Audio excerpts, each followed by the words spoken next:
Yes, I start recording.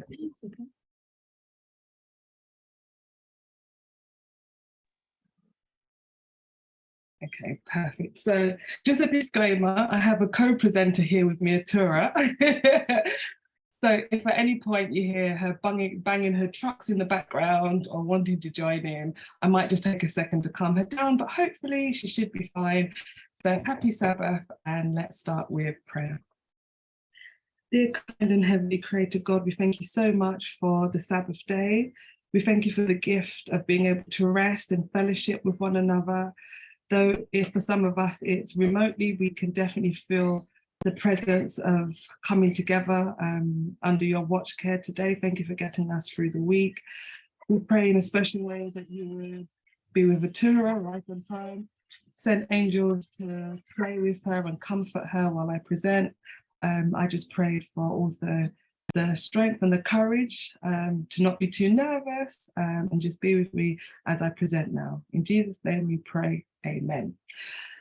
So I'm going to do a study that I did at prayer meeting last year. It feels really weird saying that in 2022, and it's around the personal is political. So we're just going to do a quick recap over where we got up to last year. That should hopefully give us enough time to kind of finish the end of this bit.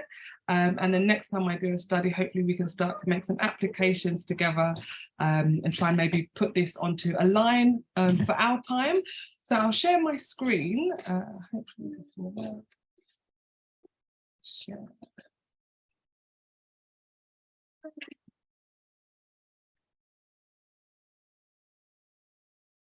Let me know if you can see them.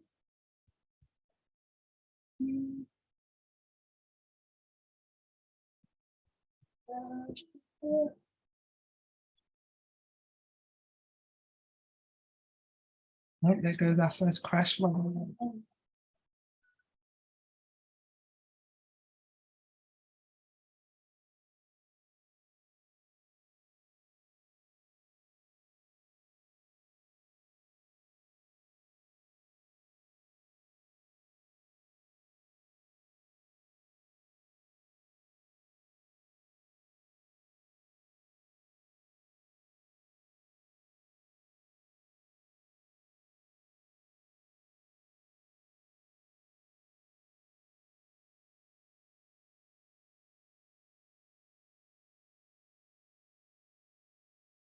Okay, give me 1 second. I might just have to change devices because it's not working on my laptop. Give me 1 second.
I'm just on my iPad now, so this should work.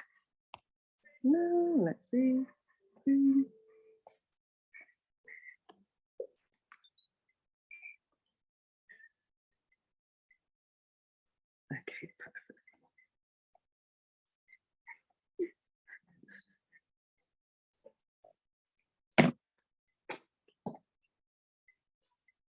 Okay, perfect.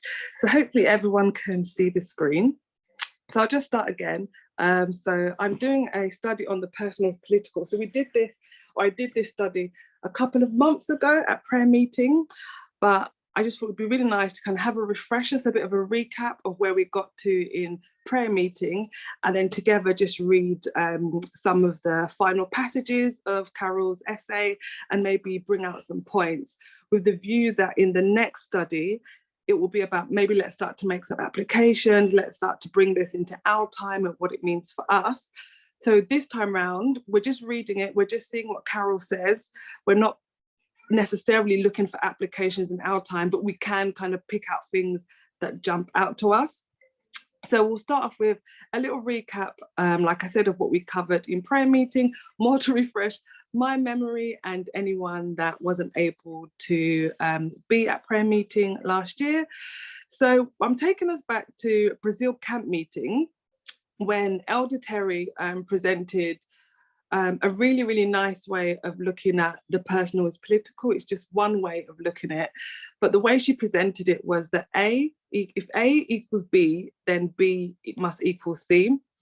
And she used this to talk about the personal being political, but then took it a little bit further to say that therefore the personal and the political must also be prophetic. So I don't know if everyone remembers that, but basically to say that you can replace A with personal, B with political. Sophie? Oh, yeah? Sorry to interrupt you. Is there any way of making that bigger so we can see it? Bigger? Okay, let me check. I know you're good with computers. No, because I'm on my iPad. This might be the biggest that it gets. Let me see No if worries. I turn it. Let me see if I turn it round, Natalie. 1 second. Does that make it bigger? Yes, that's better. Thank Yeah, you. okay, perfect. Yeah, so Elder Terry shared in the Brazil camp meeting that this concept of A equals B equals C. So therefore, if A is the personal, B is the political, then C is the prophetic. And that really kind of stood out to me because sometimes we kind of stop at the personal being political or just the political being prophetic, but we don't often make this chain of sequences where we're connecting all three together into this really, really nice, neat way of understanding it. So when we went through it last year, we also looked at, okay, let's look at the word testimony and prophecy in particular. And we brought out that that word testimony can be personal, it can be the personal story of Jesus is the spirit of prophecy. So what we kind of went into by looking at some of this a little bit was that the personal story is the spirit of prophecy, and that the personal story, therefore, of Jesus is also the spirit of politics. And we just looked at that to kind of look a little bit deeper into A equals B equals C. And then to give some context into what we're going to be studying today, because if you take something out of context, it's really hard to understand and give everything its proper meaning. And if we're looking at this chain of events where A equals B equals C, if you get A wrong, so if you get the personal story wrong, then you're going to get the political wrong. And if you get the political wrong, that's going to mean that you get the prophetic element of it wrong. So by setting context, we're able to give everything its proper meaning and understanding. So I'm just going to, again, just recap really briefly how we got here. So Elder Tess shared in the media broadcast, maybe around spring, end of spring, beginning of summer last year. And it was just an article that kind of brought out that in between the 2016 election and the time this article was written, that the support of the belief that the person was political had really dropped amongst millennial women. And this is a big change from the kind of radical feminist movement that we saw in the 60s, 70s that really paved the way for women's rights and women's equality. And now women are rejecting, up to 80% of women are rejecting that the personal is political. And Elder Tess kind of, I'm going to read what Elder Tess kind of puts at the end of it, but she says, our reform line is a history of success, but success for this movement and for the forces driving America towards the Sunday Law also mean that it is a history of failure for the forces in the United States opposed to the Sunday Law.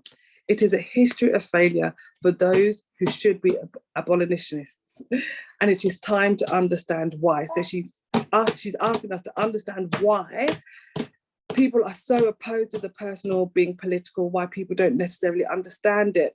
And I thought, actually, how many of us have actually read this? You know, we take out this phrase, the personal is political. So we take out this line, you know, it sums it up really nicely. But in giving it context, I thought, actually, let me go and read where this came from. And that took me to a radical feminist called Carol Hanisch. And Carol Hanisch wrote this long article, which has now transformed how radical feminism is seen, and coined this term, the personal being political. And she wrote this in 1969. So what we did last year is we looked at 1969 on a couple of lines. I think Curtis and Emma had both presented this particular line, which shows that you have from the time of the end to each movement, so the Millerites and then our time of the end, us, you have reform and revolution. And reform and revolution happens in this kind of dark period of the 1260, the 126, and we kind of plotted out some dates here. Curtis kind of brought out, you know, this Reformation period in our time happening around 1950 to 1960, which is the civil rights era, which is when you see people like Martin Luther Jr. King, just like Martin Luther on the line above of the Millerites, being raised up to call people to reform the oppression. So it was oppression of the Catholic Church in Luther's time. In Martin Luther's time, it was oppression based on race. Is not what God seeks for a nation, for the world, for these people. But then you also see on the back of that period of Reformation, there's a period of revolution. So in 1789, that's the French Revolution. And on our timeline that we're looking at here, it's the 1960s to the 1970s, where you have a lot of things coming to the surface and this kickback against the peaceful message that Martin Luther and the civil rights activists had. So I thought it'd be really nice to kind of start to zoom in a little bit closer on this, because Carol's essay, The Personal is Political, is written in 1969. So it appears on this line here, but when we start to zoom in a little bit closer, it brings us to the 10-year study that Elder Tess did in Portugal around Fatima. And we will go back to this. This is why I haven't plotted out the little waymarks here. We did it last year, but I want us to do it in the next time I do this study to kind of start to drill into some of the prophetic applications. But what I want to bring out here is 1969, this time again where Carol writes The Personal is Political, appeared on this first line that we saw there. Now we're zooming in a little bit closer of a period of 100 years, and we see this 1969 date coming up again. And if anyone wants to do a refresher on this, this is the Fatima series of studies done in Portugal. But what Elder Tess is bringing out is that as we're approaching the time of the end, you have this 10-year period of events that is pointing people, or should be pointing people, God's people especially, to the time of the end approaching. So you see this 1969 date appear again. So we've zoomed in a little bit closer. And then now I want to look in a little bit closer still. So I want to kind of go a little bit deeper into that line, kind of zoom in a little bit more and bring us to this period of Reformation and revolution that we see between 1950 and 1970. So again, we recapped this last year, but I'd like to open the floor to any events that anyone, you don't have to get the exact date necessarily. I can't see who's in the room, but if anyone could unmute, what are some events historically that can you recall happening between the 1950s and the 1970s?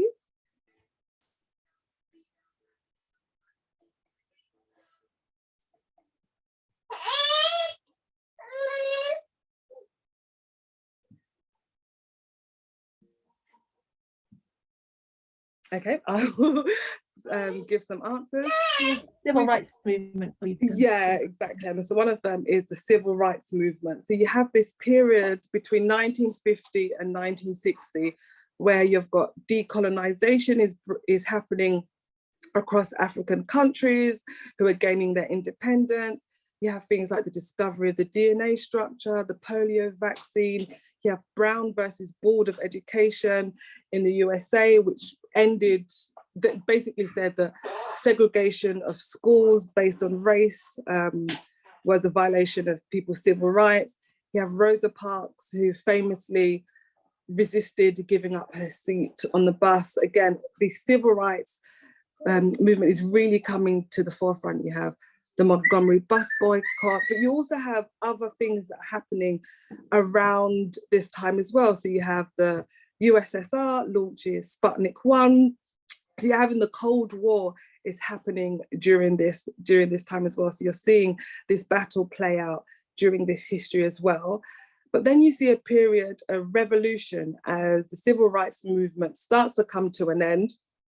And you see in 1960, JFK wins the election, the space race is still happening, then JFK is assassinated, you have Martin Luther's famous March on Washington, the second Civil Rights Act is signed, the Voting Rights Act is signed, but then we start to see as we're entering away, as we get closer to the 70s now, you have the Black Panther Party formed, Martin Luther is assassinated, Richard Nixon is impeached. You have the Stonewall riots, ARPANET, which is the precursor of the internet, is invented. You have Woodstock Festival, which again was a message of sex, drugs, and rock and roll. You have the silent majority speech by Nixon. In fact, in that year, 1969 alone, so much happens. You have Norma McCorvey, who goes to Texas and is seeking an abortion. She's now who is famously known as Jane Roe in the Roe versus Wade case. And then you also have Carol Hitchin writing The Personal is Political in 1969. And the reason I want us to really think, rather than just read the article, I want us to put it in the context of when Carol is writing it. She's writing it at a time where the world has come out of World War II. There's been this period of reformation, people seeking stability, a time where global diseases, Spanish flu has come to an end, you've got the polio vaccine that's come out.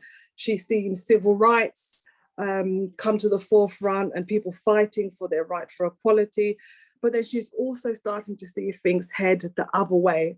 She's starting to see that there is a feeling of, whereas maybe you could say that the first half of the 50s and 60s was more about peaceful bringing about of equality, she's starting to see that people are getting a bit tired, people are starting to kind of do away with some of the underlying reform messages of the civil rights movement. So she's writing this right at the end of this kind of zoomed in timeline here. She's writing this just on the cusp of 1970. So just to help in our minds, because I think context is really important, because if we don't have context, sometimes you can take one thing that someone writes, like Carol's Personal is Political, and you can come up with a completely wrong understanding of it, and taken to its most nth degree, you could end up taking the wrong political action, which eventually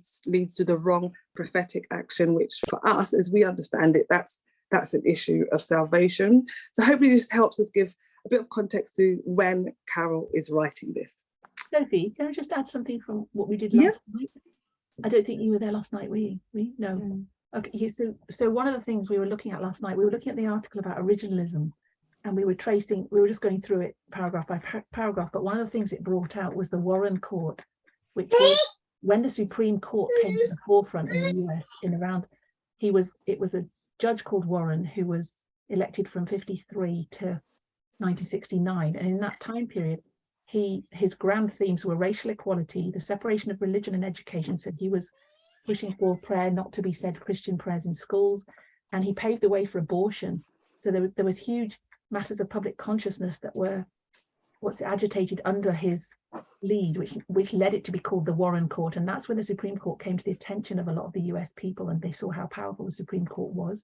But it was obviously, it was left, and it was the backlash from that in the 1970s was when originalism became the foremost way of interpreting the Constitution, which is the, you know, as it's written. And that's the far right kind of judges are using originalism as their foundation methodology to interpret the Constitution, which suits their purposes to be, you know, anti all the things that we're standing for. So I think it's quite significant that in that time period, the Supreme Court is pushing all these things, and then there's a backlash. So we see that reformation and revolution in the courts, and in terms of what we're looking at today with the Supreme Court, I think is quite significant.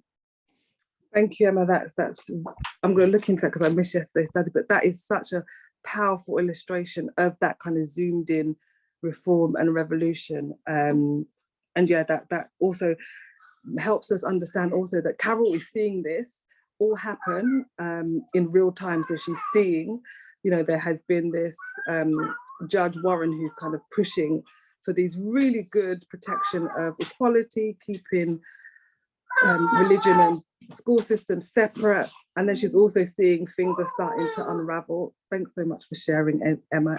Any other points before I move on?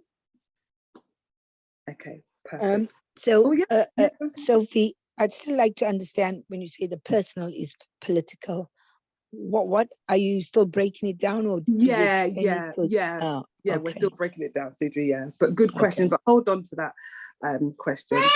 So now we go into, we zoom in a little bit further now still, and we're now going to 1969, where Carol writes her article where this line, the personal is political, is taken from. So she doesn't actually say the personal is political verbatim in this article, but this is the name that is given to the article as it's kind of spread first through America, women's rights movements in America, and then through radical feminism across the world. It's then known by this title. And this is Carol Hanisch, and I thought it was really important for us to start to humanize figures and people that we talk about. I think sometimes I run the risk of, when we read about people, it can be hard to bring them to life and give them an identity, a face, a full sense of humanity. And I think that's really important for allowing not just people's words to speak for them, but also, again, to give everything its proper context, especially if we think about what Elder Tess, how we started this study with Elder Tess said that, you know, radical feminists are often painted as ugly, man-hating, you know, mean-spirited people. But when you look at the life of Carol Hanisch, it's anything but that, as I'm sure we all know, in terms of kind of these lies and these stereotypes about radical feminists. I just wanted to bring out some of the things that she did. So alongside being a founding member, the New York Radical Women, which was one of the first groups of organized radical feminists, she also protested Miss America. She was an author, a writer, an editor, and still is to this day an editor of Meeting Ground Online, which is a radical feminist journal. So she's still active in this work. And I think it just, for me anyway, it helps bring Carol beyond just perhaps an idea of a person who wrote this to an actual person who's still engaged in this work to this very day. So outside of radical feminists, you know, she's also someone that cares about all areas of oppression. So she's worked with dairy and beef farm workers in New York to help them have more rights. And she's worked against racism, not just in the USA, but also she worked massively in the anti-apartheid movement in South Africa. She's participated in environmental struggles. She's helped save a mountain that resulted in a park for the public to enjoy.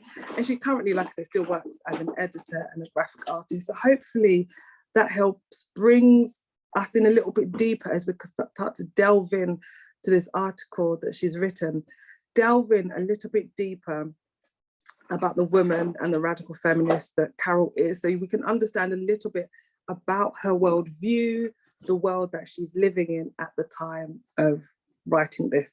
So we're going to go into the article. We're going to spend some time breaking it down. I think it's about 10 slides in total, so we might not get through it all, but hopefully we will. We're just going to read it just for the sake of me, anyone that might not have had the chance to read the whole article or the whole paper, the person was political, anyone that read it last year and maybe needs a bit of refresher. So we're just going to read it together. So I can't see who's in the room. So I'm really relying on people to kind of volunteer to kind of read and give a breakdown of what they see. So we'll start reading the paper. So is anyone able to volunteer to kind of read this first paragraph from her paper? I will. Okay, carry on. Oh, yep, Cedric? Or Curtis? For this paper, I want to Okay. put it close to an aspect of the left debate. Oh, sorry. That's all right. We can't really hear you, Um, Gigi. Yeah, speak up.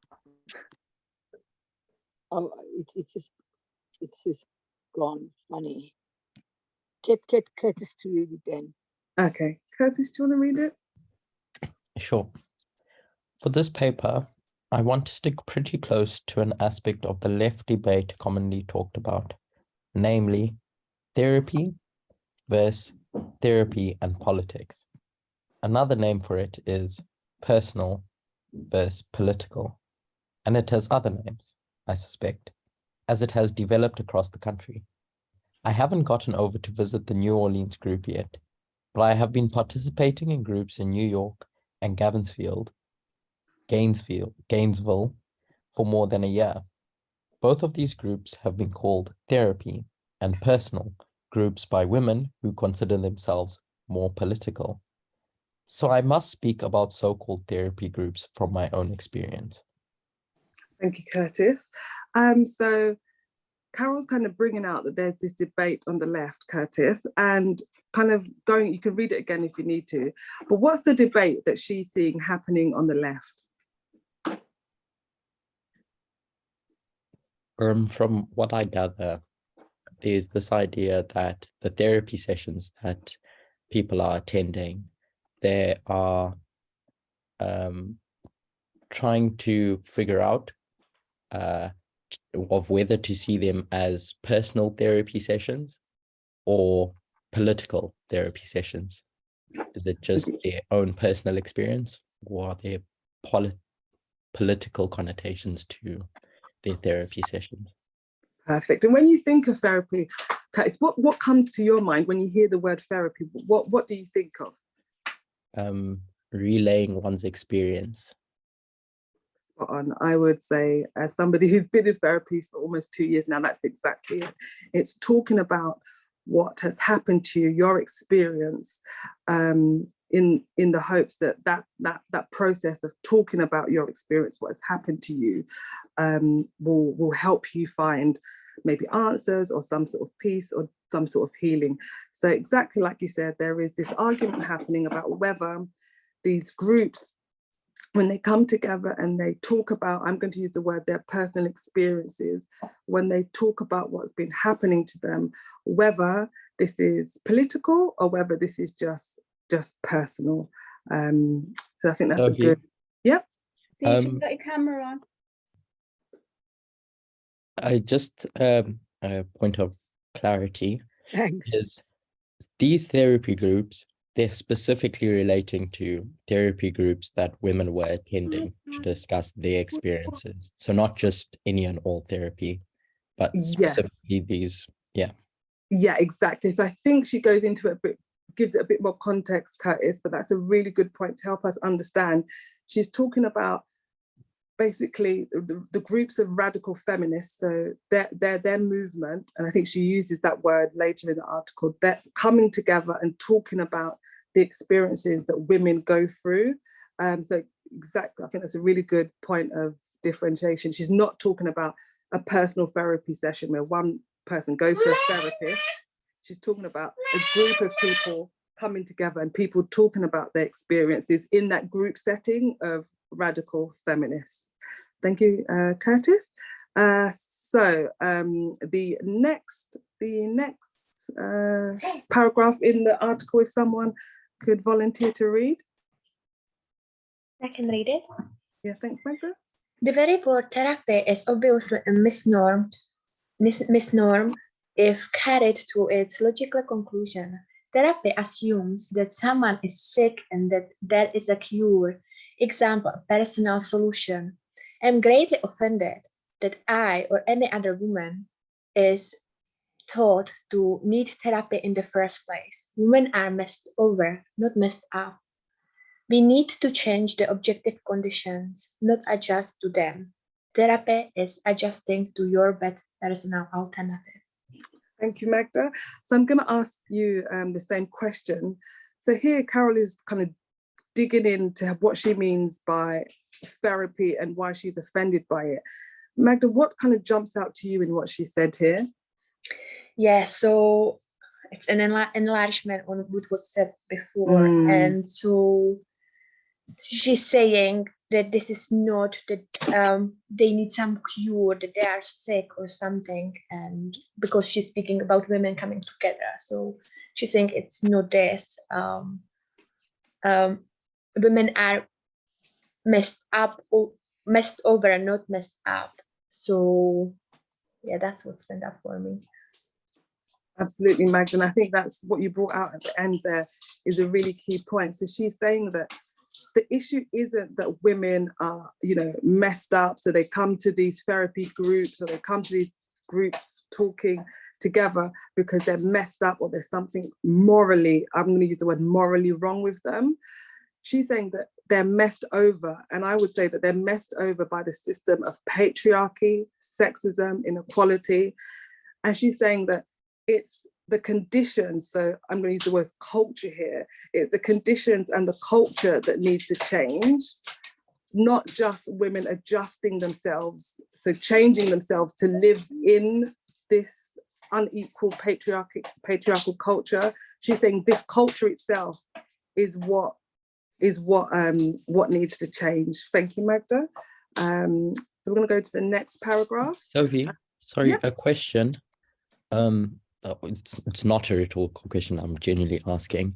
Is she making this point on the previous slide? Is she making that point because when women would meet up to discuss their experiences, they were generally called therapy sessions? Yes, that's exactly it. So when I kind of looked into this, there is this kind of divide within radical feminism at that time. So this kind of debate in the left. And there were people that are saying that, women shouldn't just be gathering themselves to talk about what's happening to them. They should be out there, taking what they class like real political action. That talking isn't politics, talking about what happens to you isn't politics. So she's trying to, if I'm answering your question correctly, Curtis, she's trying to dig into this debate that's happening on this left about, is therapy actually political or is it just women coming together to talk? Okay. Perfect. So, Sophie, what does she mean by messed over? Yes, so it basically means to mess someone over is to, one second, CB, my co-presenter wants to come up. Yeah, so if you mess someone over, well, actually, just while I tend to Atura, could anyone else answer that for a second? I can attempt to. And that I think messed over means something's being inflicted on them by an external party. And whereas messed up would infer that something's wrong with you internally. So the messed up is that the problem is internal, and messed over would imply that the problem is external being applied to you. So she's saying there that we're not messed up, we're not broken, we're not, there's not something wrong with us. Instead, we're messed up, we're messed over. So there's people in the world that are doing harm to us. Does that make Yeah, sense? but is that true though? I would, well, just to give my opinion, I would say that she's making the point that it is true. And I think we would agree that it is true, that the women in these groups are saying that it's not because they are who they are that bad things happen. It's because the society in which they live in the context of this paper, was that politicians or society in general are inflicting harm on them through structures, through the patriarchy. But what about all the trauma that women experience?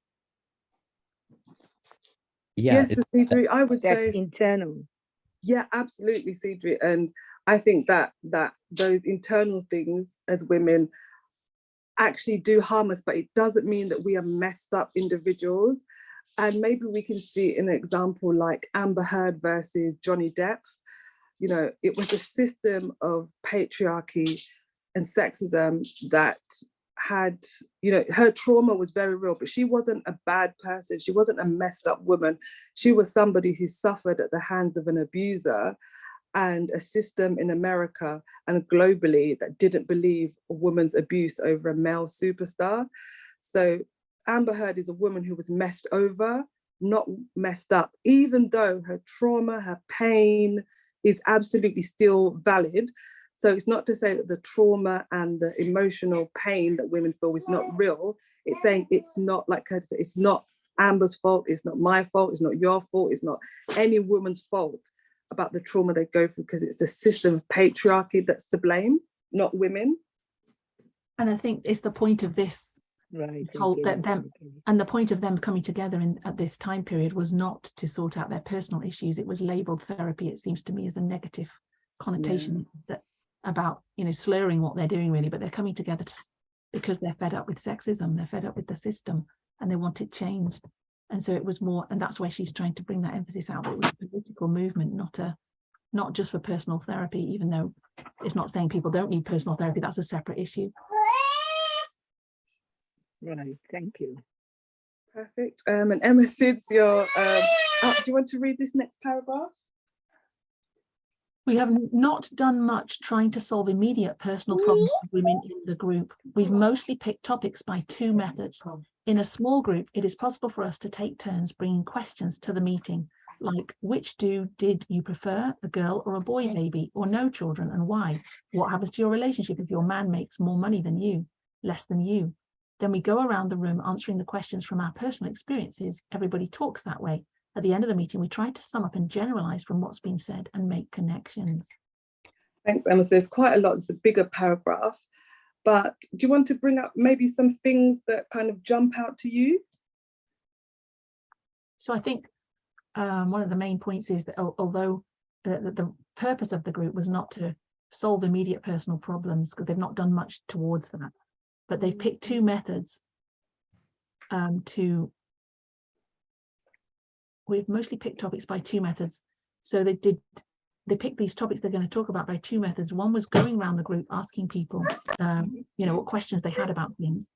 And I'm not sure the second one. And then they try and sum up and generalize from what's been said and make connections. So they ask people about their personal experiences, about their children, their relationships, but at the end they're trying to generalize and come to some conclusions about a group experience, I guess, to make those connections.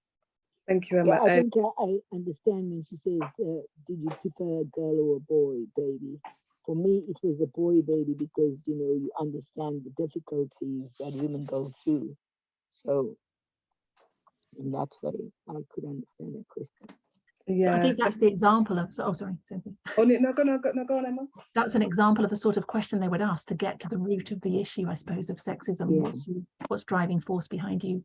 What's the pressure to have children or not to have children, or to have a boy over a girl? So that you would bring that experience to a meeting, and then seeing on, depending on how many other people have had that experience, I assume they would try and make connections. Well, we've all had it, therefore society is sexist, for instance, that come to that conclusion. So we need to change this, the way we see this, or how we're going to change it. I'm assuming that they would use that as a platform to discuss the issues. Absolutely, I think that's spot on. Both your kind of contributions, Sidra, and what Emma said, is that these women are coming together, and it's not necessarily to solve, okay, this person's having this issue, let's work out a solution. It's going for, I'm going to use the word, they use 2 methodologies, and one of them is going around together, asking questions, and then they answer these questions and try and make these connections from their personal experiences. Everyone is open to talk that way, share kind of what they've been going through. And before I kind of go into a recap from last year, when we were reading it in prayer meeting, something did jump out. So because there's a few more of us here, does anything in particular, although we're not making direct application at this stage, does anything jump out in terms of what you're seeing this group of women doing together, and maybe what happens within us? Again, it's okay if you don't.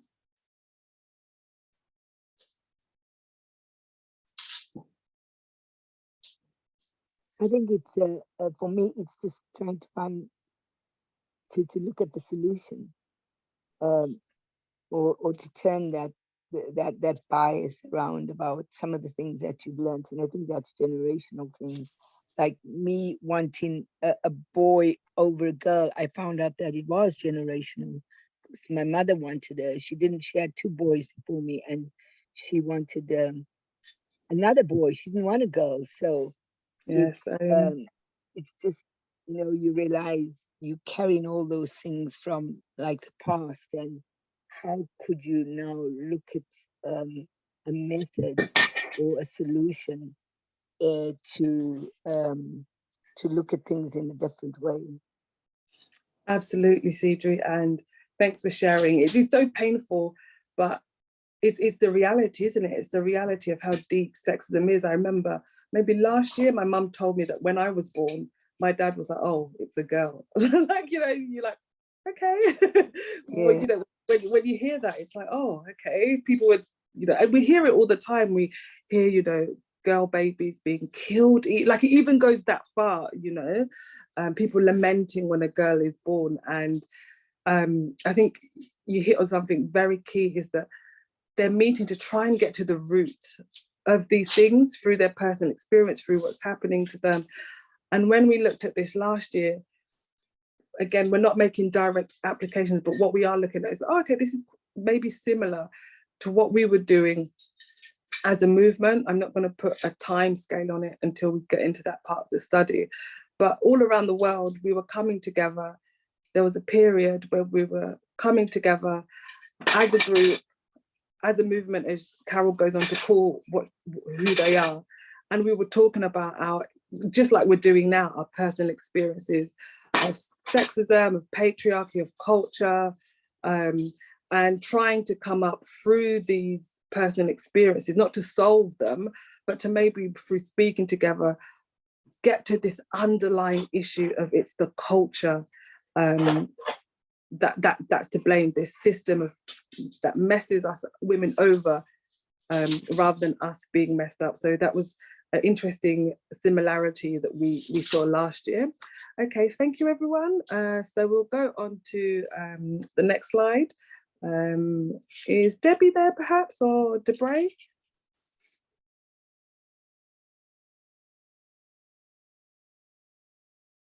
I can't see who else is in the... I'm here, Sophie. Okay, thanks, Debray. Do you want to read this one? Yeah, okay.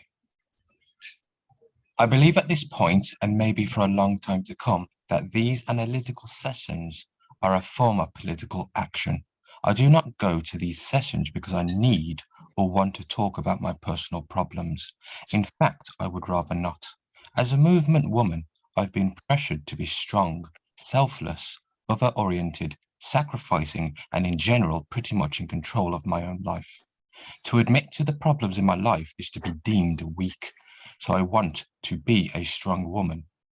In movement terms, and not admit I have any real problems that I can't find a personal solution to, except those directly related to the capitalist system. It is at this point a political action, to tell it like it is, to say what I really believe about my life instead of what I've been always been told to say. Sorry, Debray, had a little accident here, but this is a bit of a long one, so take your time. But do you want to break down what Carol's kind of saying here? There we go. It's been what's that? I'm looking for a certain term or word. There's been a criteria that how women have been portrayed. Like they have to be, I just want to reread so I don't misquote anything. Yeah, so the pressure to be strong, to be selfless, and all these other character traits that it's in, you know, that people see them as having these just embedded into them simply because of the fact that they're a woman. But she kind of wants to just tell it how it is, that women do have problems. Some women may not have, they may not be described as what's stated here. She kind of wants to bring that to view. Perfect. Thank you, Debray. Does anyone else see anything? Because it's quite a long one, Debray, so there's a lot to cover. But does anyone else want to bring out anything in this one?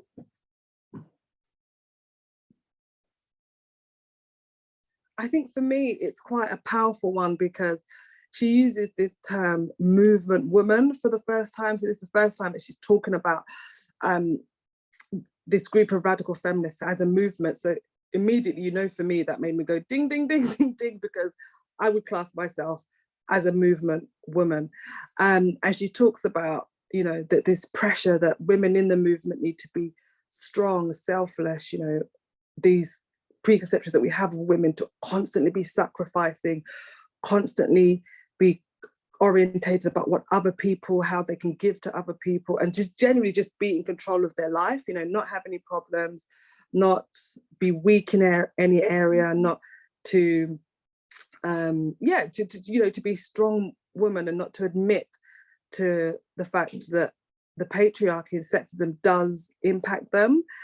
And it's really interesting that she says, you know, she doesn't necessarily want to come and talk about, you know, her personal problems. You know, she in fact, she would rather not, but she gets to this point where she understands that by telling it like it is, telling the kind of warts and all experience of sexism, just kind of like how Siju did there, kind of how I just did there with those experiences of, you know, boy and girl babies, that you start to truly believe the weight of the sexism. You start to understand the weight of the patriarchal system in women's lives. And when you start to hear women talk about the impact, for Carol, what that does is it allows her to believe it rather than believing what they've always been told, which is, oh, you know, women are just more giving, or, you know, just suck it up and be strong and keep going. You know, it allows her to almost wake up and realize the truth of how bad this system of sexism and patriarchy is. So I thought that really was a powerful kind of, the first time we hear her talk about the movement, for her to talk about it in that respect, I think for me was very applicable as a movement, as a movement woman today. Did anyone else want to bring out anything in this one? That last sentence.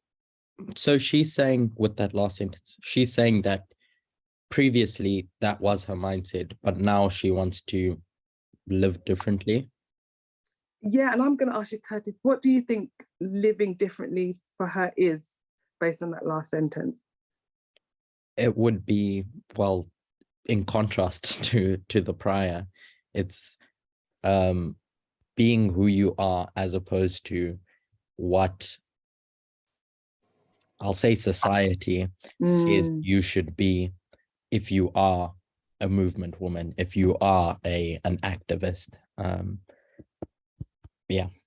So instead of using external describers of what it means to be an activist, she'll just be, and that doesn't take away from the fact that she is still an activist. Thank you, Curtis. And I would even go as far to say that actually those things that are expected of her as a woman. She doesn't have to always be sacrificing. She doesn't always have to be selfless. She doesn't always have to be, you know, this strong, I can take it all, I can do it all. She can say, this is, again, I'm going to share last year, I think, end of last year, I kind of spoke to Emma, and people probably know I took some time off because it was just too much being a working mother, you know, trying to save, trying to look after Atura, trying to do everything alone and still present this, you know, I'm strong. It's too much. It is a lot of pressure, and women take on this pressure, and it does break you. And, you know, I was signed off work. I took some time off on holiday, you know, have been away physically from coming to Sabbath school, just to have some downtime to just rest. And I think part of that was being honest with myself, like you say, Curtis, and being like, actually, like Carol says, telling it like it is, telling my manager, this is actually what I go through. I work 2 jobs. At the end of last year, I was working 3 jobs. I was working as a cleaner. I was working as doing my main job, coming home, still having to be a parent. It's a lot. And it's not, going back to what Carol said at the beginning, it's not a failure on me. It's a failure on the system that does not provide things like adequate childcare, flexi working, you know, because it expects women to just shut up and get on with it, you know, to put it bluntly. And this, like you said, Curtis, is what Carol's finally waking up to, that actually this idea of telling it like it is, being honest about what it is like for you, what you're going through, is her way of taking not just political action, but like you said, starting to kick back on some of these stereotypes that we believe as a culture women should be like. So yeah, absolutely, Curtis. Any more points on this one? Okay, perfect. I think, sorry, I just like to applaud you for that, Sophie, because it is expected of women to be all and to know all and to do all. And, you know, when to take time out for yourself, which I just think is so, so important, and which you actually did. I think that's a really good thing. Oh, thank you, Cedra. And you know what, when I did it, it felt like I'm a failure, because exactly like you said, Cedra, because the messaging that's drummed into us from childhood right into adult is that, you know, women take it all, we do it all. And it's scary to be like, actually, no, you know, I can't do it all. I am struggling. This has impacted me. And I think my employer was a bit like, whoa, we didn't know. Because again, we just expect women to just get on with it. And even when I said to Emma, you know, I kind of came to Emma, I was like, Emma, I'm just going to take some time out. This is what I'm going through.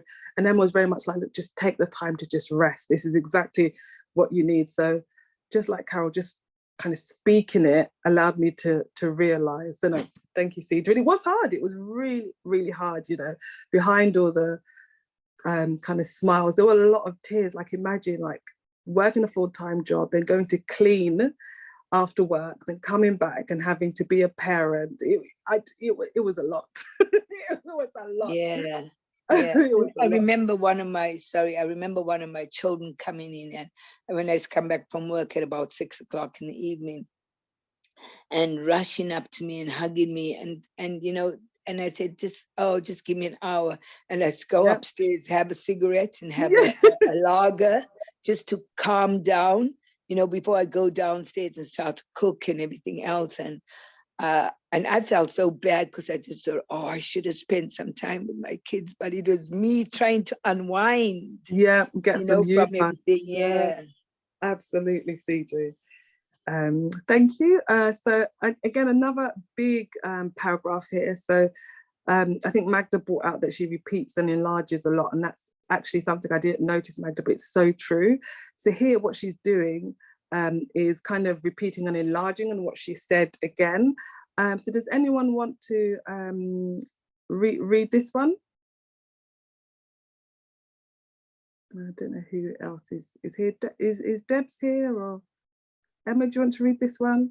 Yeah, sure, I can do it.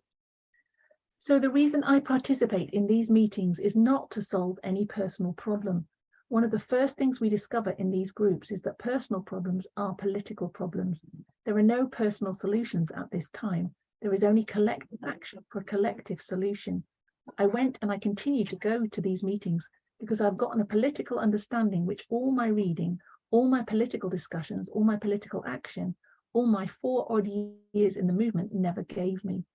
I've been forced to take off the rose-colored glasses and face the awful truth about how grim my life really is as a woman. I'm getting a gut understanding of everything as opposed to the esoteric intellectual understandings and noblesse oblige feelings I had in other people's struggles. Thanks, Emma. So this is another long one. So do you want to just take some time to break it down a little bit? So she's saying that the reason she went to the meetings was not to solve any personal problem. She went, I think she seemed to go as a political activist, that one of the first things she discovers is that all these personal problems that people have are political problems. I think she's making that connection between, if I summarize the whole paragraph, it's basically saying her eyes are open to how deep sexism is. And I think that's a similar experience in the movement, in our movement, that we kind of assented to equality, said, yes, equality, women are downtrodden and oppressed, but let's just move on now. And she was kind of at the last sentence there, she's saying she had this kind of esoteric intellectual understanding, like in her head understanding that, yes, we need to deal with sexism, it's a big issue. And she sort of read about other people's struggles, but it wasn't so real to her and in her own experience. So in her own experience now, she's settling into the fact that actually I've got real issues in my own life, that this sexism runs really deep, and she's got more of a personal experience of it as she's mixed in the group and seen that all these issues are because of the whole, it's a pandemic, this patriarchal society, which has created these problems for us. And on a deep level, we are actually really suffering. So these were political discussions to find political action, but at the same time, it's exposed the deep-seated nature of sexism and how personal it is to each person and how much of a struggle it really is, that her life was actually pretty grim because she was a woman. When she glossed over it and thought everything was actually all right, probably on one level, yes, there's a bit of sexism we need to deal with here, we need to have more women's rights, but didn't realize how deeply ingrained this whole sexist structure of society is and how damaging it is to her personally and to other women. Absolutely, Emma. I think that's what really stood out to me as well, that it reminds me definitely of my journey in the movement, maybe as a collective as well, that, recently we've kind of taken off, and Elder Teth, I think, actually used this term, we've taken off our rose-colored glasses, or she invited us to look at what's in our eyes, like look beyond just, oh, everything's fine, like maybe perhaps liberal feminism might do, and liberal feminists might say, you can, as one woman, change your one circumstances, but she's understanding, like you said, Emma, that this whole structure has to change. And now she uses the word that she's feeling in her gut. So she's got a gut understanding. So it's not living on the surface of it now, surface of her now. It's deep within her now. She's starting to fully comprehend this message of equality.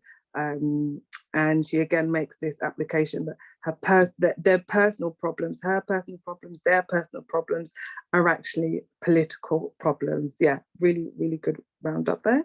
And I think, well, sorry, just a comment and the movement. I know we're not making application. Sorry. I'm just looking at how we've had our eyes open to that, but how we justified and how probably she did, because it's that sentence sticks out for me when she says the awful truth about how grim my life really is as a woman. And I think many of us, including myself, are in denial about how bad it is, because we don't want to see the depth of it, because it's overwhelmingly massive and pressuring and futile and hopeless when you see the whole system is patriarchal and headship. And because we've justified it from God's perspective too, that it's okay for my husband to treat me like this or speak to me like this, or all relationships that operate in this fashion, it's not oppression, it's not abusive. We've justified and excused so many things that now, as you go deeper and deeper, you recognize actually that's quite abusive. And you don't want to see that because it upsets relationships.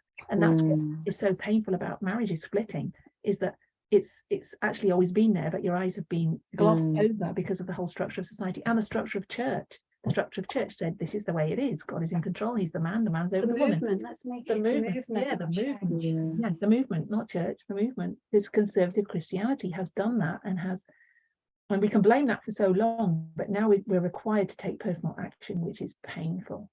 And people are finding that, I think, a big struggle, unless it's much more obviously abusive and oppressive. It's much harder. It's the subtle oppression and abuse that's much harder to deal with and actually face up to in your own life and experience, I think. Absolutely, Emma. Any other points on this one? Yeah, I think a point that really stood out to me is the middle of that paragraph, in that it's only until she started meeting with these people and hearing how the same things that she's experienced in her life are affecting multiple, well, all other women as they've relayed their experiences, has really exposed her to this, where prior to that, she read a lot. She, you know, had political discussions. It was all theoretical in her mind. But until she got to, you know, the raw grittiness of it by discussing with other people, could she see just how bad it really is. And I think that for us in the movement, and for men especially, a lot of this can be an intellectual exercise, and for a lot of women in the movement as well, where it's a theoretical ascent to the truth, and it's all just, you know, something that makes sense. But until it gets to the point where you're listening to the experiences of the women in the movement and the women in the world, and really listening to what is going on in their lives and why these things are going on, then we can see it as how bad it really is. But until we get to that point, it's just political discussion. It's just discussion and this thing that is spoken about without really affecting us. Absolutely, yeah. Thank you, Curtis. That's such a powerful point as well. So any last ones before we move on to the next one? Okay, perfect. Curtis, since you're last to speak, do you want to, again, another long one? Now she's really kind of getting into the nitty-gritty. Do you want to read this one as well? Yeah. This is not to deny that these sessions have at least two aspects that are therapeutic. I prefer to call even this aspect political therapy, as opposed to personal therapy.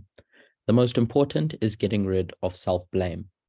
Can you imagine what would happen if women, Blacks, and workers, my definition of worker is anyone who has to work for a living as opposed to those who don't, all women are workers, would stop blaming ourselves for our sad situations?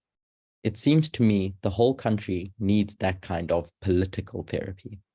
This is what the Black movement is doing in its own way. We shall do it in ours. We are only starting to stop blaming ourselves. We also feel like we are thinking for ourselves for the first time in our lives. As the cartoon in Lilith puts it, I'm changing. My mind is growing muscles.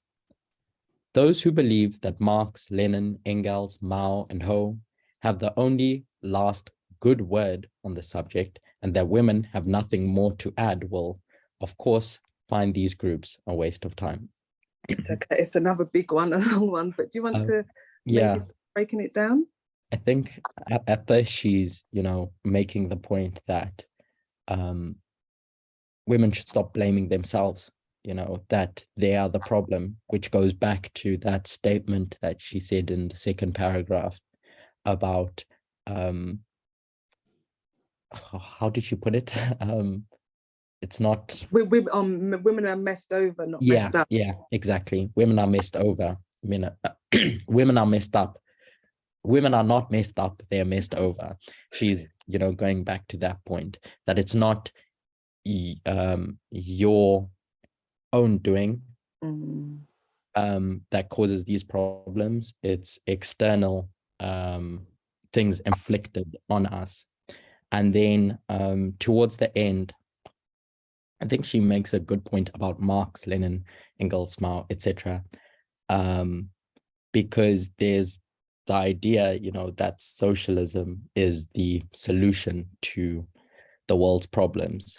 And these were big socialists of the era that she's living in and historically, and that they have the last good word on solving equality. And women don't have anything to add to this discussion. And so that the groups that she's attending and are contributing to are a waste of time, etc. And she's saying that, and she's obviously opposed to that notion. And so Curtis, is that what she means when she mentions Marx and Lenin? Is that what she means, that they're socialists? And it says, I mean, I still don't get it. Those who believe that Marx, Lenin, Engels, Mao, and Ho have the only and last good word on the subject, and that women had nothing more. On what subject? On the subject of women. So what are they saying about women? On the subject, I think it's this, I'm just assuming, the subject of, you know, social equality, because at least those people that she's mentioned had in their minds a solution to solve inequality in society. And she's saying that their solution that excludes women from that solution can't be the solution. Yeah, I would agree with what you've said there, Curtis, in that. And it's interesting that these socialists that we believe that are believed to have the last good word, they're mainly men. They are concentrating on socialism and social equality without the experiences of women, without seeing patriarchy as being the big issue that will, get it at the root, get rid of patriarchy, and equality in all other areas will flourish. But people who don't believe that patriarchy is the root, that women don't have anything to contribute, they're going to look at these groups, they're going to look at women coming together to speak, the movement, and they're going to see it as a waste of time. If you don't believe that patriarchy is the root of the issue, you're going to look at the movement, and I think we could say this even within our movement, that if you don't believe this issue of women's equality is the key issue, and women's voices and issues need to be centered at this time, then you're going to find not just radical feminism a waste of time and what they're doing in Carol's time, but you're going to find our movement and what we're doing in our time is a waste of time. I thought what was really interesting as well, Curtis, and what kind of jumped out to me, I don't know if anyone else noticed this, is she also brings in these other groups. So she talks of women, Black people, so civil rights, workers. So in this time, this was the poor. This is what we're seeing, again, try not to make application. This is kind of what we're seeing playing out now with the rich, this argument, the rich are getting richer, the poor are getting poorer, this oppression in Jesus' time of poor people as well. And what she's understanding is that equality for women is just as important as you. And remember, going back to where we started, she's lived and seen Martin Luther King and the civil rights movement, Rosa Parks. So she's seen the tidal of, change, that's happened with racial equality. And she's saying, just imagine if women's equality had that same level of, look, it's not the fault, just as we would say, it's not the fault of the slave, it's not the fault of the Black person, it's, a racist society that is the issue, not Black people. Imagine if we had that same understanding, set in stone, understanding that it's not women that are the problem, it's the structure that is around them. I thought that was really good overview, and I think that was a really good question, Cedra, as well, because it just helped me as well understand it. Did anything else jump out to anyone? I was just going to say, so the two things that she thought were therapeutic, just to summarize that, was one was to stop blaming, self-blame, stop blaming ourselves the problem, and the second one was that thinking for ourselves for the first time in our lives. Our mind is growing muscles, and I think that's what we're experiencing in the movement as well, that as all women have to go through that process of stop blaming yourself and think for yourself. Absolutely, Emma, and I think it even takes us back to Elder Paminda's presentation last week on Sabbath, just about, women being encouraged to lead, to study, to speak out on our study. I mean, the fact that I'm even doing this, is a testament to that, because we understand that as women are able to have a voice, to teach, to do presentations, to share their experience, I can say definitely, Emma, that my mind has definitely grown muscles. I was definitely somebody who in my Adventist walk was very much like, okay, somebody else will do, I'm a woman, I won't lead this study, I don't know as much. And I definitely feel that my mind is slowly but surely starting to grow muscles. And how do you grow muscles? It's using them. It's by using the brain and the mind and thinking for ourselves as women, and whether that's lead out a study, whether that's in our own home lives, so within couples, within the movement. It's by women doing that, they're able to kind of change. So that was a really good point brought out there as well. So I think we're coming to the Sophie. Oh yeah. I've just reread one of the sentences in this paragraph, which it's just in essence the one where it talks about stop blaming ourselves for our sad situations, called the call for women to stop blaming themselves for our sad situations. And this answers a question which I've had in my mind, which is, if she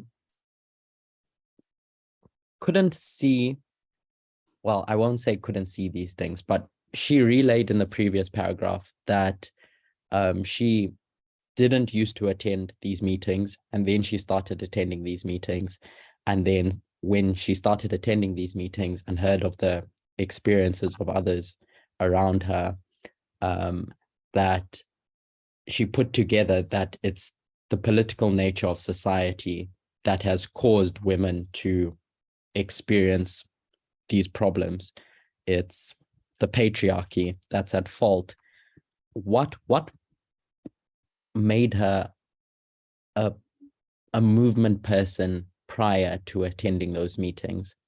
So she was, I would assume, a radical feminist even prior to attending these meetings. Yeah, but it's only in attending these meetings that she did see that it's the political sphere that has caused the problems for women. I'm just trying to think in my head, what did she think was the problem before? Yeah, that's a really good question, Curtis. So she's written this article in 69. So in 68, she forms the New York Women's Movement, and it's one of the first radical feminist groups. And the kind of first action they take is boycotting Miss America. And quite rightly so, it is a sexist cultural entertainment, basically parading women naked, who's got the best body, who looks the best. If anyone knows about Miss America, it's basically based on, women having to look great, sound, it's all the stereotypes of what makes women valuable in society. And they take political action and they strike and they campaign outside with protests and placards. And I don't know if this will answer your question, Curtis, but so this is in 68 that she's doing this. So I'm sure she was a feminist way before that, but I'm just taking it from when she forms that first radical feminism group. So you see that the political action is outward, and those things do have a place and a time. Like they needed to draw attention to the inequality of Miss America. They needed to show how sexist it was, having women parade in high heels and all made up, like for the male gaze, like how sexist that was, because you don't have a Mr. America, and even if you did, it's still not right, and to be judging people based on how they look and their bodies. But you can see that in 68, her understanding of political action is still outward. It's still focused on outward. And I would maybe say, to answer your question, in 69, something has happened between 68 and 69, which I'm saying is these meetings of the New York Women's Movement. So that's happened between her setting up in 68 and 69. Those meetings have happened between now and then and when she writes this. And in that time, she's had the opportunity to listen to what other women have been going through. They've spoken about things that have happened to them. They've asked each other questions, what would you do with this? I'm assuming they listened and reflected and kind of went back and forth, like we've kind of gone through today with our experiences. And somewhere between her organizing that Miss America protest in 68 and setting up that movement, and when she writes this at the end of 69, so about a year has gone past. And the thing that I can see in in the history of her life, is that in this year process, she's been coming to these movement meetings. Perhaps, again, I don't know what Carol's intention was. Perhaps she thought that they would organize a lot more protests and that would be the political action that they went for. She talks about at the beginning, the divide between it, but she's realizing that actually this therapy of talking about what you go through, the reality of it, like you said, Curtis, the rawness of some of this, taking off that rose-colored glasses, has allowed her, that process has somehow allowed her to get to this point where she now understands that actually that's a form of political action, is talking about what's happening to you, coming together, taking off those rose-colored glasses, telling the truth about the patriarchy, about the culture. That in itself has transformed her during that time. Does that kind of answer your question? Yeah, it does.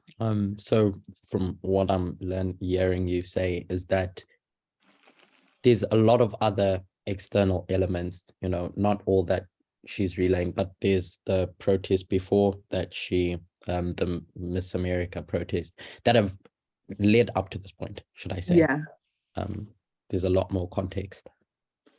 Yeah, exactly, Curtis. So I think, Emma, it's usually an hour and 45, it's time, right? Yeah, you can have till 12, you can have 15 minutes more if you want. Yeah. I'm sure, because we often go to 12, sometimes 12:15. So that's an hour and 15 you've had already, because you only started at 10:30. Okay. Emma, did you want to bring something out there? Yeah, I was just going to say, I think it shows the importance of those groups, of those coming together to actually discuss their experiences, but also for her to be aware of others' experiences. And I think that's what in the movement happens when, I know Elder Tessa's referenced vaccines, that we need to a mental vaccine, that you need to be aware of all the oppression and of the experiences of other people, even in the movement, who are going through these terrible mind shift and relationship breakups and the pain of that, to get an understanding of how deep the problem is, so that you're motivated, I think, to do something about it and change. And so that in itself is political action in terms of what she's talking about, that as they become aware of the depth of this issue and how much it takes to shift your own mindset on it, because you're seeing it at a certain level and you've got to go deeper. And when you go deeper, that whole process only happens when people come together and minds interact, I think. And that's the importance of people in this movement coming together to discuss these things and to share and to open these very painful topics, I suppose you could say, but also to see how deep this patriarchy and headship goes, what the extent of the problem, because I don't think we took it seriously at first, and even now it takes a huge amount of effort, energy, discipline to change your mindset on the way people see them, even the way that women see themselves, you know, to get rid of the self-blame and grow that muscle, take that responsibility to make decisions and change things and think about things for yourself and not leave it to the men. What's her heritage, Sophie? What's her background? I mean, is she Jewish? Yeah, she's white Jewish, yeah. Right. And I think, yeah, what Emma said, very, very powerful point, because when we go into the second part of this study and start to kind of bring it in to our time, we start to see that the changing of the mind is the biggest political action that you can take. Is changing people's minds. And, you know, we know that if we were to put it into Christian talk, it's the changing of our characters, like the way we think, the way we see the world, the decisions we make, what we believe is right and wrong. That's where, you know, that's really where I'm trying to find a way to sum up, but that's really where the revolution happens. It's in the mind, and I'm jumping ahead a little bit, but that's really where we find the drastic change, because anyone can say that they're a feminist, that, you know, they believe in equality, but how you think about the things that happen, what you believe is right and wrong, is going to impact how you live your life. So I think that's a really powerful point, that even in ourselves as a movement, even in myself, I was telling someone recently that I didn't even understand the depths of sexism, and I know there's still deeper yet to go, and it happens in the mind first before it can be reflected in your actual life. So yeah, that's a really powerful paragraph. Yeah, I think, and that's really progressive too, isn't it? In yeah, the mind. absolutely, It's not just like straight away. absolutely. Also, is that what you want to do? Is that what you want? Do you want to change people's minds? Because at the end of the day, I mean, even when we speak to people in the church, it's hard to change their minds. So it's I think that's progressive too. It's just, I think, them seeing our behavior that will probably will start to probably reflect on, but I don't think that should be in our minds to change people's minds. No, and I don't think we can, CJ. I think No, you can't. that goes against who God is. You know, God doesn't work by force, isn't going to force anyone to change their minds. I think what I was trying to say is that the change has to happen in the heart first before it can be lived. Let's put it that way. It can't, you can't, absolutely. until you can't live the truth until you believe the truth. So it's like, you know, and if you want to truly live out equality, you've got to believe it first. I think that's an easier way to kind of put it. So Cynthia, up next. Do you want to, it's a shorter paragraph and we'll probably wrap up here. Let me see. Yeah, we'll probably wrap up. Do you want to read this one? Okay. The groups that I've been in have also not gotten into alternative lifestyles or what it means to be a liberated woman. We came early to the conclusion that all alternatives are bad under present conditions.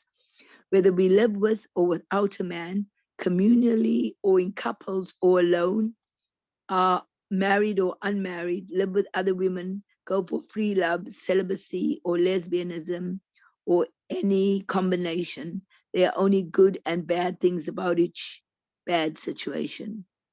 There is no more liberated way.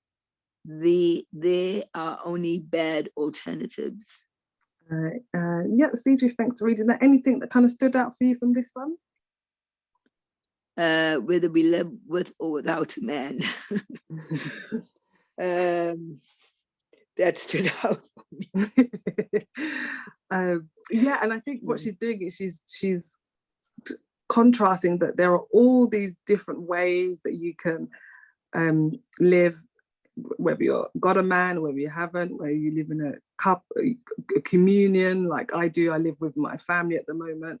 Whether you're couples, whether you live alone, that there is nothing, there's no solution in and of these things, you know. So I've moved back in with my mum. It hasn't solved the sexism that I'm going through. You know, I'm single. It hasn't solved the sexism. We have women in the movement that are married. It hasn't solved the sexism for them. So I think, but I think the connection and the family is I don't know, it just gives you a sense of belonging. Oh, it definitely helps. CJ, I'll tell you that. It does. definitely helps. Yeah. But I think Carol's point here is that it's still not the solution. And she talked about alternative lifestyles and kind of liberated. So I think the point she's kind of bringing out is that, again, it's the structure, it's the culture, it's the patriarchy that needs to be dismantled, rather than, again, women, you'll solve this by doing this, or women, you will solve this by doing this. That those are just not, they're just bad solutions under the current patriarchy. And it's the patriarchy that kind of needs to be destroyed. Anyone else want to pick up anything on this one? I think one of the difficult things about that, or one of the challenges of that, so she's really saying that any solution is not a good one because we've got to change the whole system, which is what we're saying as well. But I think at the heart of that, many of us can't conceptualize what that looks like. We're so used to the system. I was trying to think of an analogy. It's a bit like I don't know if this is a completely good parable, but it's like an animal in a cage, and they can find things to do in the cage. You know, it's a lion, and he's got some area to roam around. He can go and kill a deer, and he can run around and chase the other lions in the cage. But at the end of the day, he's still in the cage, and they're not solutions to his problem. he wants to get out of the cage. And I think we want to get out of the thing we're in, but we recognize that this cage is huge and we can't, and part of us is comfortable in the cage as well. That's the other thing. Happy slave. They're happy slaves. So it's that the fact that the world has always been run by men is not doing too badly. It's that whole mindset we have that this is the way it is, and this is the way it works, and this is the way it functions. And do we really actually think it's a good idea that women get on a level with men and take 50% of the leadership roles and all those things, which was the challenge first in the movement, but then on a worldwide scale, this is like, can this work? Does it work? We haven't seen it in action. We're so used to the system as it is. To break out of that mindset is really quite challenging. And then on another level, seeing what we can do personally as individuals when the whole system is so stacked against you. But if the first step is to recognize that this is not a good system and it doesn't work, so we have to change it. We have to be willing to even enter into that discussion of wanting to change it and say that this is the way to go, and really believe that before we'd even go there. And I think that's the problem she's talking about here, with all these women coming to that conclusion that actually we can have all these kind of alternatives, ways of handling it, but unless we actually hit at the root of the problem, it's not going to change. Yeah, absolutely. Thank you, Emma. I think that was Natalie as well that brought out that it's that happy slave mentality. It's like you're still oppressed, you're still in that cage, and you're just finding ways to be happy in inverted comments in that cage. I think what also stood up to me is that the groups that she's a part of decided not to get into these alternative lifestyles, or kind of to be or what it means to be a liberated woman. And I just thought about something that kind of Elder Tess, no, actually it was Elder Paminda brought out last week at the French camp meeting, just about, you know, when we start to veer into maybe, you know, let's say liberal feminism or other options that aren't about dismantling the whole system or getting to the root of it, that there seems to me this, she's bringing out that they've decided that that's not the solution, to go and basically become a liberal feminist. That's not going to solve the problem. Or no, I'm not going to make the application yet, but maybe for us, it's like, you know, the answer isn't necessarily to go out and seek the solutions outside of the movement and outside of the movement's understanding, as Carol's understanding, that the patriarchy, the culture is what needs to be destroyed, not going to other forms of feminism or an alternative lifestyle. Like, I'll do some of this and won't do some of that, kind of going into some of the things he was bringing out about reform. So I think that brings us to 12. I don't know whether to do one more. Yeah, maybe we'll do one more and then we'll wrap it up there. Natalie, can you see the screen? No, it's not really easy for her to see it.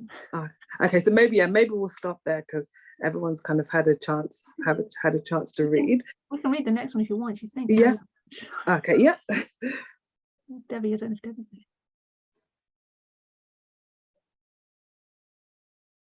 there. Debbie or Magda, or I don't know who else is. Can't see the screen.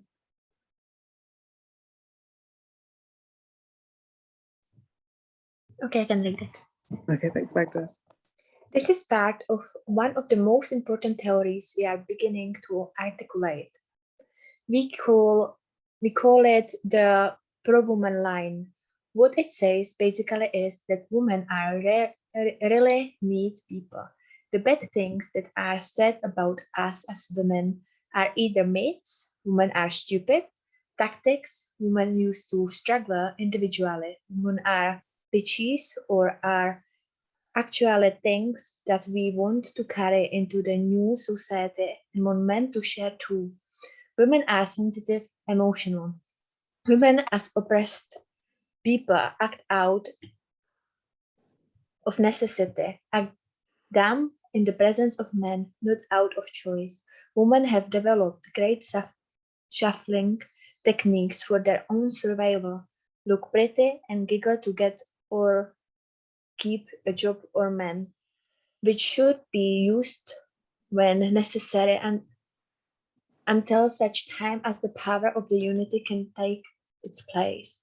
Women are smart not to struggle alone, as are Black and workers. It is no worse to be in the home than in the rat race of the job world.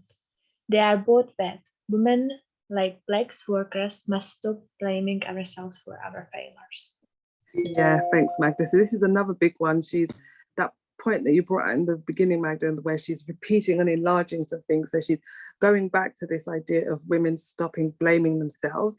But Magda, what kind of sticks out? Because there's quite a lot, but what kind of sticks out to you in this? I think that it's bringing out the myths or even stereotypes what women are expected to do, to whether it's keep job, man, or whatever. And that it's not a choice. This is something, and it's again go back to the system which we are in.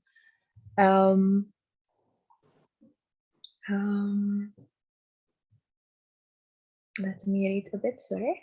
That's okay. You can add some points if you want, and then I will. Yeah, okay.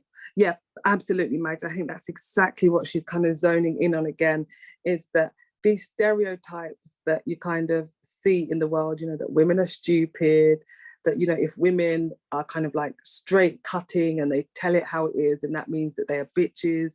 If they're, you know, only women can be sensitive and emotional, rather than wanting or believing that men can be that too. And that it's this system, this cultural expectation of how women should be, these gendered stereotypes. And what she's saying, it jumps out, is they've decided that for them, they have this line called the pro-women line, which is that women are just really neat people, full stop. So they've decided that they're not going to buy in to these stereotypes, these myths, which again, you know, these conspiracy theories, this false information. I think we've seen that the gendered brain, you know, just getting to the root of this conspiracy that women have smaller brains, you know, all of these things that we see and we hear about women and about men as well. I think she talks about, you know, this new society where they want men to be sensitive and emotional, but she's understanding that, exactly like you said, Magda, that it's this system of stereotypes, and they've chosen that they're not going to buy into that. Because this is the last one, we'll maybe spend a little bit more time on it. Did anyone else, or Magda, anything else you want to bring out from this one? I was actually trying to understand that sentence where it says the bad things that are said. So it seems to me that that second one's quite important, because it says tactics women use to struggle individually, and I think that women are bitches this is by other women. This isn't what men are. This is what men are saying as well. But it's how women see women, that we're bitchy and gossipy. That women have accepted that stereotype themselves and struggle individually, and it's a divide and conquer. When we have to believe that women, just like men, are neat people, that we're not bitches, that we're not stupid, that other women are not bitches, and if they seem to behave in that way, it's a defense tactic or it's a struggle tactic. It's not who they really are at their core. And then we have to recognize the things we do want to carry into the next society, that we want all people to be sensitive and emotional, not just women as labeled as such, but it's not a bad thing to have sensitivity and emotion, and that those things need to be had by men and women. That's important for us to women and men to change their mindset on how they see women, because often women are their own worst enemy, and that's obviously cultivated by society and the defense and the whole system, you know, having to be beautiful and look pretty and giggle to keep a job or a man, that whole stereotype of how we backstab each other, or we're in competition with each other about the beauty thing, because it means you lose out in your position in society if you're not the prettiest or the most funny or whatever it is. Yeah, it's really absolutely, Emma. And I think that point there about so sometimes we view a woman in leadership or a very outspoken woman, and we'll say, oh, she's such a bitch. But what this is bringing out here is that this is a woman who's struggling individually. So it's usually like a woman boss, for example. She might be the only one in that position of authority, in that position of power. And because maybe she's giving direct orders, she's, you know, and these connotations and these labels then start to come to the forefront, where if there's a man in that same position or a man relaying his same experience, it would be like, wow, you know, he's so confident, he's so assertive, he's a great leader, he's really telling it like it is. You know, these are the kind of things, these narratives that we hear, and we see it played out. You know, look at Meghan and Harry. You know, Meghan is being painted out as like, you'd think that she's killed everyone's children, the way she's being made out to be this bitch, because she's dared to speak about the injustice, she's dared to speak about the inequality, she's shared her story. Harry, her husband, has done exactly the same. He's spoken about the inequality, he's spoken about the reality, but because he's a man, he doesn't get labeled with that same, you know, brush that Meghan gets labeled with, all because she's a woman, and, you know, in her case, she's a mixed race Black woman as well. But the prevailing thing that I think, even when you read it in the news, that they don't capture, it's not because Meghan, it's patriarchy at the center of it, because you don't, even though Harry's saying the exact same things as his wife, those labels are put on him, whereas Meghan is demonized for basically just standing up, being a great leader, for speaking, for, you know, being an advocate for change. So yeah, absolutely agree, Emma. I think also what stood out to me is that point that I was bringing up. It's no worse to be at home than in the rat race of the job world, because both systems are not made for women to be in leadership, women to be at the top, women to have a voice. You know, the corporate world, you struggle, you come home and you struggle. And I think it's good that we're finally getting to that stage where we realize that it's not, you know, going to the workplace and everything will be fine, or stay at home and be a stay-at-home wife, everything will be fine. Both, you're going to find sexism in both, because it's the culture that has bled into absolutely everything. So yeah, that was a really good wrap up. Any last points before we wrap up and close? Okay, perfect. So I'm just going to take us back just to recap for the next time I do a study. So we started off with A equals B equals C, which Elder Terry shared, meaning that the personal is political, and therefore if the political is prophetic, all three have this relationship together. So I kind of want us to keep that in mind as we go into the next time I do this study, is we're going to start looking at, okay, if the personal is political, now let's start linking this to prophetic as well. So I want us to kind of keep that thread with us as we maybe refresh our minds over these things, or think about these things in the coming days and weeks. We looked at, kind of did a recap on this verse. We talked about the testimony of Jesus. What I'm saying, the personal story of Jesus is the spirit of prophecy. We then kind of looked at a bit of context, and we saw that the 80% of women, you know, from 2016, believe that the personal is not political, don't believe it, don't really understand it, get it. So Elder Tess's advice was for us to understand why. We then kind of started looking, just to set some context, at 1969, when this paper is written by Carol, and we looked at it on this big line, and we see that Carol is living in a time between, or at the end of Reformation coming into Revolution. We looked at, again, we're just holding this for later, this 10-year history where we see it leading up to the time of the end of 1969 coming up again. And then we zoomed in a little bit closer to just get a bit of context of the world that Carol was living in. And she's living in a world where she's seen the civil rights movement. We see it in her article, she draws on that reference a lot. She's seen the civil acts movement. She's seen how civil rights have been won for Black people. She's seeing also this move into revolution as well. So from reform to revolution, there's a lot happening in the world around this time point of 969. And then we looked at Carol herself. We saw that kind of bucking that stereotype of radical feminists being, you know, man-hating, mean women who don't care about anyone but themselves.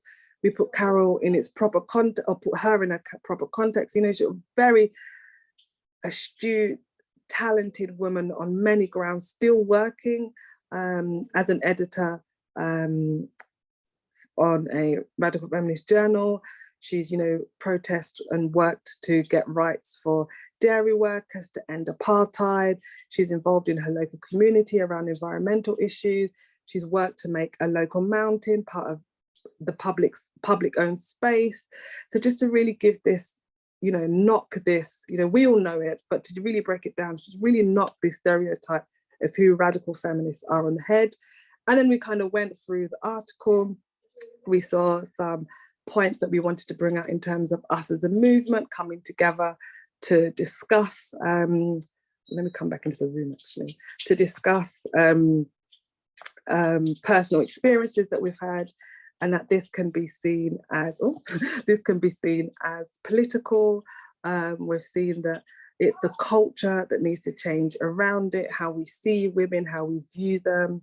And we've seen that, even in our time, that we had to have a deeper understanding, just like Carol did, rather than just having a very surface understanding, right, we've got it, move on next.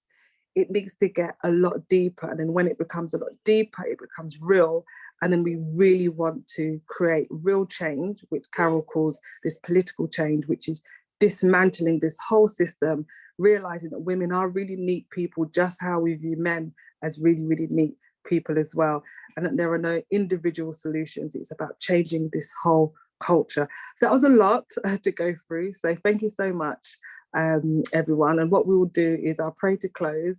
I'll share this article again in our WhatsApp group.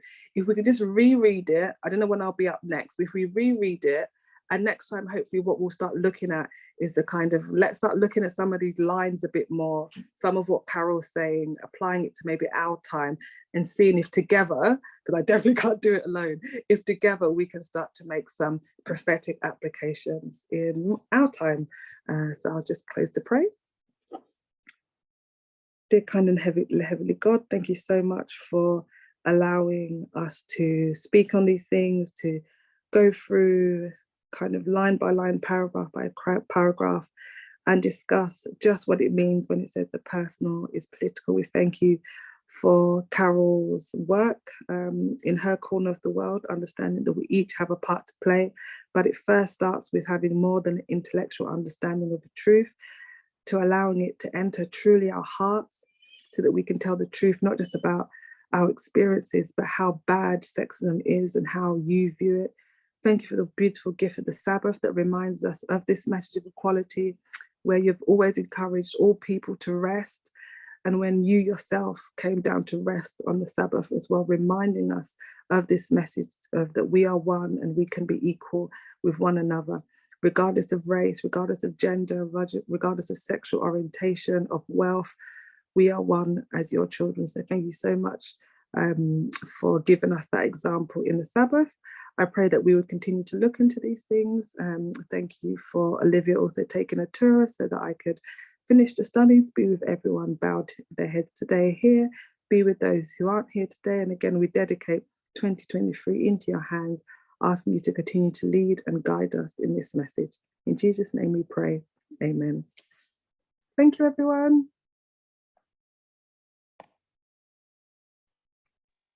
Thank you so